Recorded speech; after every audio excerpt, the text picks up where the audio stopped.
дуже важливо більше комунікації, більше залучення, більше інструментів залучення і більше чесного пояснення того, який стан справ відбувається. Понад 70% підтримали тезу про те, що завадою може стати корупційні схеми. Do not reduce access to information. It's the key thing. Access to monitoring, how to monitor the recovery process. Ukrainians want to have transparency and accountability of the process. 79%, yeah. They insist that state authorities must consult with publicity. 94% of these, yeah. Hello and welcome to Ukraine in Flames, a special project by Ukraine Media Centre and NGO Euro-Atlantic Course. And I'm your host, Matt Wickham. In this episode, we'll talk about what are the expectations of Ukrainians from the upcoming reconstruction of Ukraine. If you want to learn more about this subject, please continue watching this video and don't forget to press subscribe to our channel to make sure you don't miss out on any of our videos in the future. Our first guest, Anastasiya Mazurok, Deputy Executive Director for Operational Activities at the NGO Transparency International Ukraine. At the organisation's request, with the support of USAID, InfoSapiens conducted a survey of the Ukrainian population, as well as business representatives. They polled 1,000 Ukrainians and 400 entrepreneurs on what they think about the future reconstruction and what worries them today. Let's take a listen.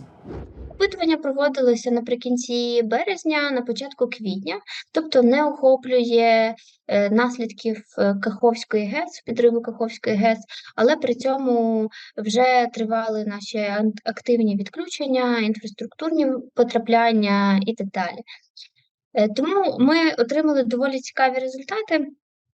Якщо говорити про те, що турбує українців станом на сьогодні, то топ-3 проблеми для українців – це війна, дуже масштабні руйнування і корупція. Корупція займає понад 70%. Людей кажуть про те, що це дуже серйозна проблема для України станом на сьогодні. Що цікаво, то підприємці корупцію виносять навіть на другу позицію серед рівня серйозності проблем, які важливі для України сьогодні. І це понад 80% підприємців так вважають.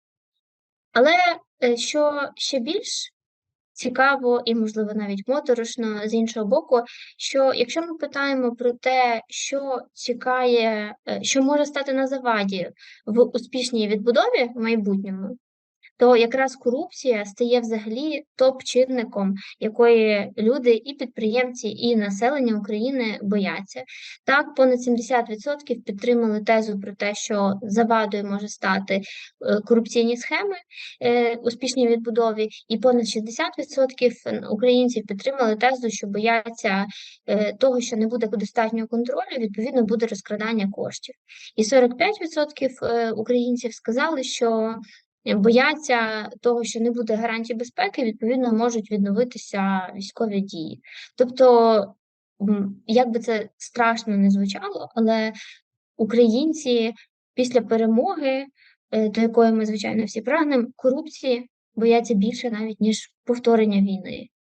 І це дуже важливо пам'ятати всім нам, насправді, тому що це говорить про певну готовність того суспільства ставати більш зрілими і більш вимогливими. Ми бачимо по багатьом параметрам, які в даних є, що українське суспільство стає більш вимогливим, більш різким і категоричним, при цьому декларує свою готовність бути включеним, приймати участь в різних дискусіях, обговореннях, прийнятті рішень.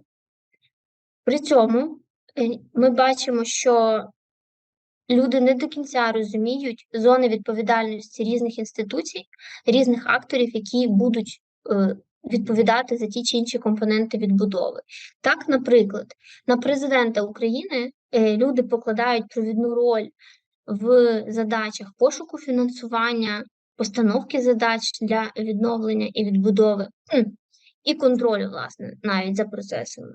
При цьому відповідальність за кінцевий результат люди очікують, що це місцева влада, яка основний актор, хто має бути відповідальним за результат.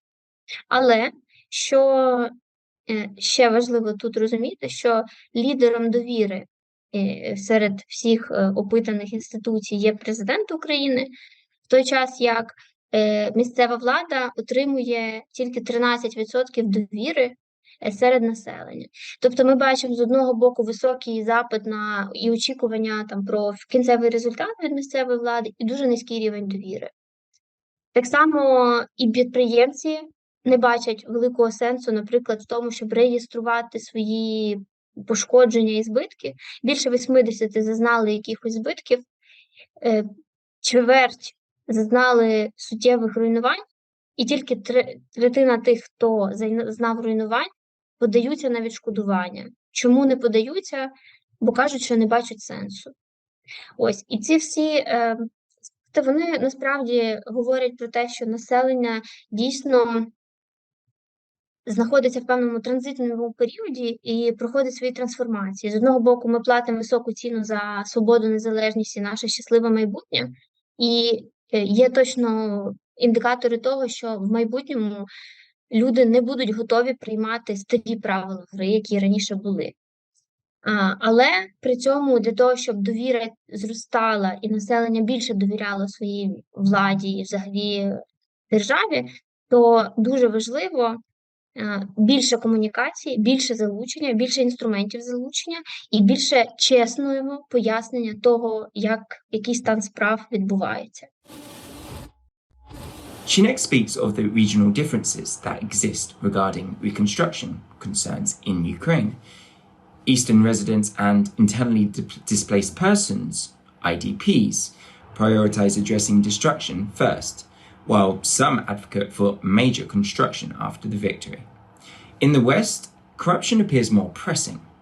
Increasingly, society seeks access to data for monitoring and control. Let's take a listen. Насправді є певні регіональні відмінності. Тут перша така тенденція, що люди, які мешканці Сходу або ВПО, зокрема, вони частіше готові, для них частіше проблема руйнувань, звичайно, вони зазначають про неї як більш важливу. При цьому вони більш схильні до тези, що відбудовувати потрібно капітально потім вже, бо в нас була там дихотомія будувати капітально після перемоги чи відбудовувати житло вже зараз. То якщо переважна більшість громадян України схильні до того, що потрібно відбудовувати вже зараз, то от якраз статистично значить, що мешканці Сходу і ВПО говорять про те, що ні, давайте чекати. Ну, зрозуміло, там ризики значно вищі і масштаби більші. Але при цьому мешканці Західної України, вони частіше, для них значно вищий показник тих, хто каже, що корупція архівисока, серйозна проблема. От це мене теж трохи здивувало, якщо чесно, саме в цьому аспекті відчуття. Якщо у нас ще є трошечки часу, можу зауважити 5 ключових принципів, щодо яких ми бачимо, як очікується, що буде відбудова. Перше – це принцип децентралізації. Тобто люди говорять про те, що немає єдиного стандарту, за яким можна розробити типовий план і, відповідно, накладати його на будь-яку громаду, будь-яке місто, що кожна громада має свою специфіку і потрібно це враховувати. Відповідно, і кошти надавати під окремі проекти. Другий принцип – це якість. Вибір підрядників має бути не за параметрами найнижчої ціни, цю тезу підтримали тільки 13%, а саме за параметрами якості, відповідності стандартам світовим і досвіду і репутації компаній. Це підтримують як українці, так і підприємці. Третій принцип важливий – це питання планування і стратегії. Треба розуміти, що ми будемо робити після перемоги і працювати над цими планами вже зараз. І мати не просто точкові підходи, а стратегічні підходи. Четвертий важливий принцип – це залучення. Залучати громадян, підприємців до виробки цих рішень. І ми бачимо високу підтримку цієї тези і потребу в цьому в громадян. І, звичайно, ключовий принцип – відкритість і прозорість кожного з етапів. Тобто має бути доступ до того, хто відповідальний, де кошти, як вони витрачаються, як вони плануються. І на кожному з цих етапів має бути змога це перевірити. Це запорука успіху як з точки зору взаємодії з громадянами країни, так і з точки зору з донорами, які будуть це підтримувати, фінансувати, міжнародними партнерами. І взагалі це запорука успіху демократичної держави. Мати можливість перевірити, проконтролювати, відкрито заявити про ті чи інші процеси. І ми бачимо цей тренд як наростаючу тенденцію суспільства, яке хоче мати доступ до цих даних. Next, Bohdan Boyko, project manager of USAID-funded support to anti-corruption and champion institutes projects, breaks down the expectations Ukrainians have into groups such as expectations of government, expectations of legislature and state power, the need to have clear, transparent policies of reconstruction, and a strategy with the voices of the society being heard at the forefront. Let's take a listen in more detail. And the demand and expectations are not linear, okay? And these depend truly on, I'd break these into 4 groups, depending on who is the potential partner, a specific fund, a specific IFI, or the state, even like helping Ukraine. Уряду чи окремим громадам. Maybe like helping the government or separate community. I can break these into 4 parts. So, expectations we have regarding expectations to president, government, legislators, expectations to state power. And these expectations are clear. First of all, to have rational, balanced, clear policy, state policy on reconstruction, strategy of recovery. As we see it, it must be consolidated. So, take into account the vision of the ministries, state agencies, the voice of communities, the voice of civic society should be there, should be heard, and it should be built on that. The biggest expectations. Second, I'm building this hierarchy, but let's give it like second one, expectation to create a proper reconstruction process. The ministerial representative said we have so many current tools that are used, or even being designed and implemented. We have a luggage, a big box of tools on accountability and transparency, using it, how to use it. Потрібно закривати інформацію. Do not reduce access to information. It's the key thing. Access to monitoring, how to monitor the recovery process, and engaging the key stakeholders at the level of state, engaging communities, leaders of communities and civic society at different levels. One group of partners that international organizations support. If you take local authorities, the expectations will be like pretty much similar. Building the process of reconstruction, planning, looking for contractors, access to information on current projects. If we also speak about local level, it's obligatory to have people involved in that, in decision making. I mean, citizens. Depending on specific community level of its development, someone is doing that better, someone needs to get some help on how to engage people properly to decision making, but it goes deeper. It's for discussion. If we talk about civic society, international partners, it's clear. The expectations are clear. Being active, consolidating efforts, Функції монітора. performing the functions of monitor, combining efforts with local governance and local state authorities to find proper solutions which are okay for everyone who's engaged. And if we speak about the 4th group, business, again, depending on the level of, if we speak about the local level, small, mid-level business, there is an expectation that these will be engaged in recovery, not just financial engagement, but business creates jobs, business generates income, affects local development directly. So engagement and understanding of that we are united in the recovery process, it's an expectation, direct expectation. If we go deeper and tell what is being done in Взаимодия, we cooperate with key ministries and state power bodies, state enterprises and institutions, and our task is simple. We help them to improve their procedures, internal procedures and processes. Ada Khalilov, Senior Program Manager of USAID, Enhanced Non-Governmental Actors and Grassroots Engagements, next. Khalilov elaborates on the survey results and how to use them to engage more people in the process. He also discusses how the level of societal monitoring has increased and how Ukrainians are aware of what's going on, but they lack the tools to make effective change. Let's take a listen. Ukrainians want to have transparency and accountability of the process. 79%, yeah. They insist that state authorities must consult with publicity. 94 of these, percent of these, yeah. 73 вважає.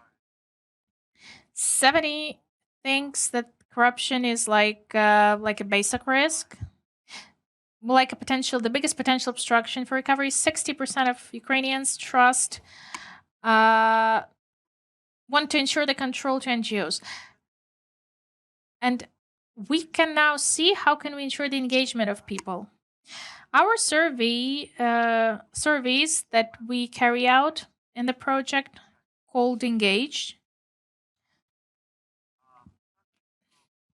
our surveys show that citizens now claim that they would love to, but they actually are engaged right now to various activities, including monitoring and at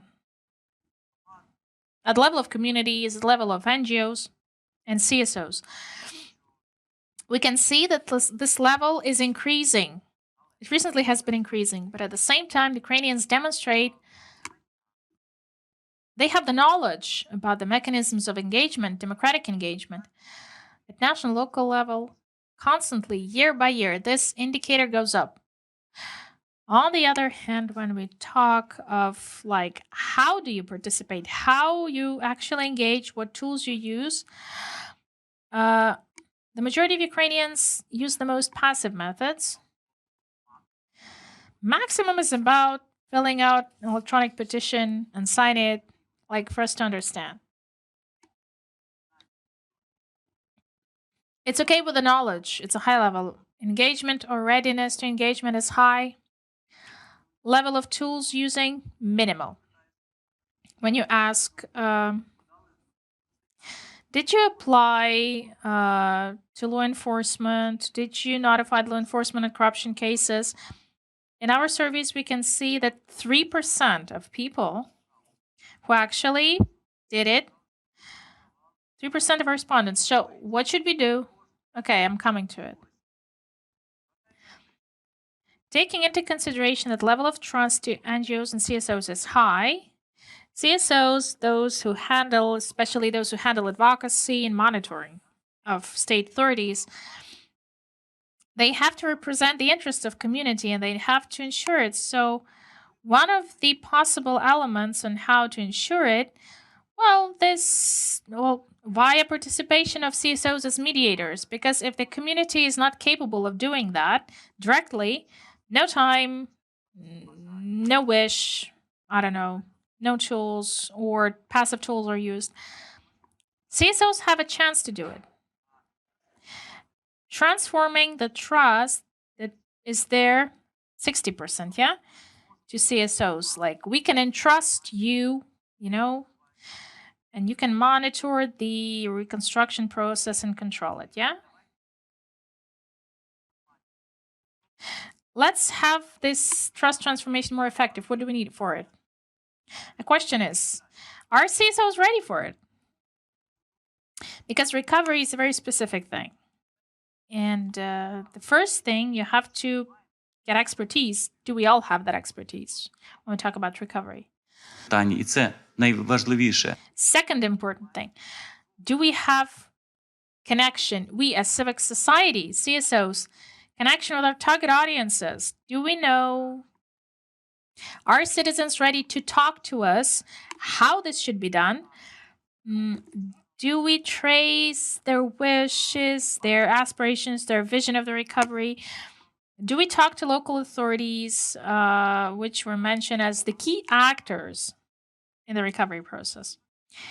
And the task is for the CSOs, transforming the trust in effective mechanism for people to be engaged. I'm not saying about standard ones that we have in the state, public consultations, democratic things, methods people can use. Just directing the efforts at more efficient, in current conditions when we're at war, more efficient mechanism via the system of democratic representatives, CSOs in this case. We transform the trust. Our next guest is Dmytro, Turchak, Director of the Strategic Planning Department of the Ministry for Communities, Territories and Infrastructure Development of Ukraine. He discusses how, when Ukrainian officials speak with their foreign counterparts, they hear two key points: transparency and accountability. But what is Ukraine going to do to address these issues? Let's listen to find out. First of all, I guess you've seen some presentations, Dream system presentation together with the Rise Coalition. We are doing this with you as well. We will present at London conference Dream System. It's a very nice title, but digital recovery. It's a hard acronym, please. Just in simple words. What that system is doing. Transparent system to manage the recovery process. Each project of recovery, from the smallest village to the big infrastructure object, in this system will have everything, all the stages, transparent with photo reports, access for people, access for law enforcement and controlling bodies, and till the very end. You'll be able to see who's responsible for what, who is reporting, who's doing something, open and transparent. So transparency and accountability are covered, but other component, corruption and safety measures. Okay. Це, в принципі, ми First, we demonstrate, and everyone will see it. The budgets of the project, you'll be able to see it with Prozoro. Dream system will accumulate everything, including Prozoro. This will be really convenient with a separate office for donor, all the explanations, how to use it. And transparency will ensure this. Access to information.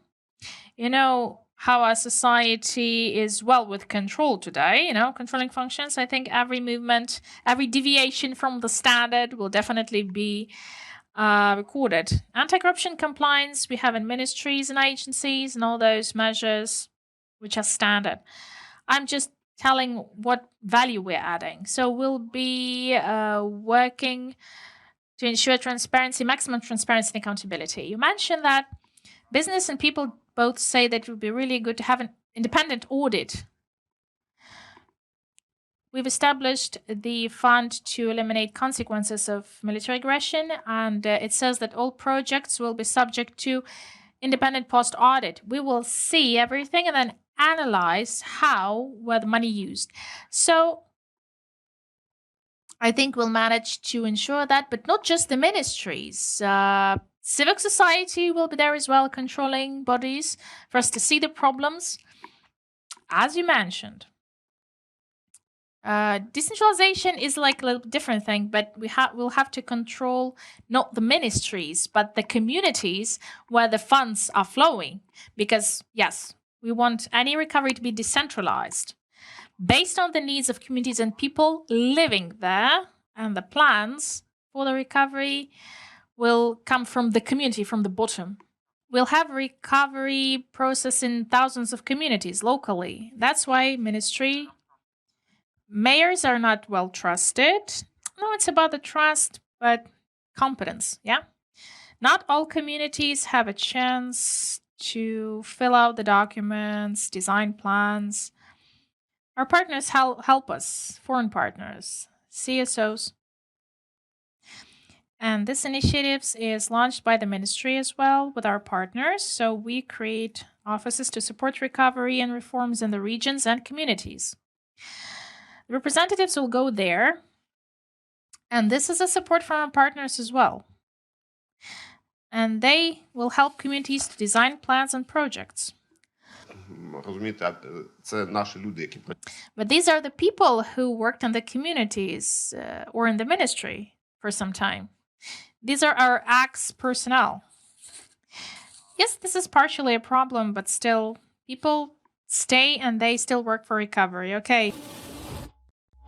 You've been watching the special project by Ukraine Media Center and Euro-Atlantic course, dedicated to the Russian-Ukrainian War, Ukrainian Flames. In the description under this video, you can find out more information about how you can help Ukraine fight Russian aggression. If you find our work useful, please like and share this video. Slava Ukraini!